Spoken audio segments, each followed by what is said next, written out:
Road safety awareness మాసోత్సవాల్లో భాగంగా HMDA ground నుంచి NTR మార్గ్లో walkathon కార్యక్రమాన్ని రవాణా శాఖ మంత్రి పొన్నం ప్రభాకర్ ప్రారంభించారు.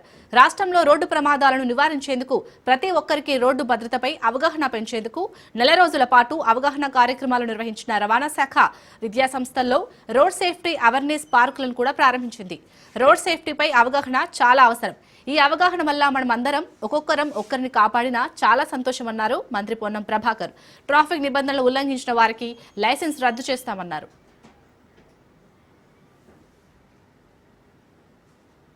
రవాణా శాఖ కేంద్ర మంత్రి గడ్కరీ గారు ఈ యొక్క రోడ్డు భద్రత వారోత్సవాలు ఉన్నాయి.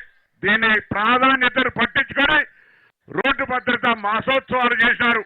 జనవరి 1 నాడు గౌరవ ముఖ్యమంత్రి గారికి హెల్మెట్ ధరింపజేసి ప్రారంభం చేసిన ఈ కార్యక్రమం దాదాపు 10 నుంచి 15 లక్షల మంది విద్యార్థులను ప్రజలను భాగస్వామ్యం చేసి 33 జిల్లాల్లో అనేక రకాల కార్యక్రమాలు జరిపినటువంటి రవాణా శాఖ సిబ్బందిని, ప్రిన్సిపల్ సెక్రటరీ, కమిషనర్ గారిని, అదేవిధంగా ప్రతి అధికారిని హృదయపూర్వకంగా అభినందిస్తా ఉన్నాను.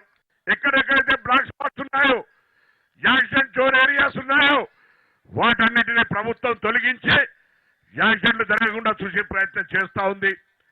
అంతేకాదు ఈ యొక్క రహదారి భద్రత, రోడ్డు భద్రతకు సంబంధించి రాబోయే కాలంలో పిల్లలు చదువుకోవడానికి తెలంగాణ ప్రభుత్వం పాఠ్యాంశంగా కూడా పెట్టే విధంగా కార్యక్రమాన్ని తీసుకుంటా ఉంది.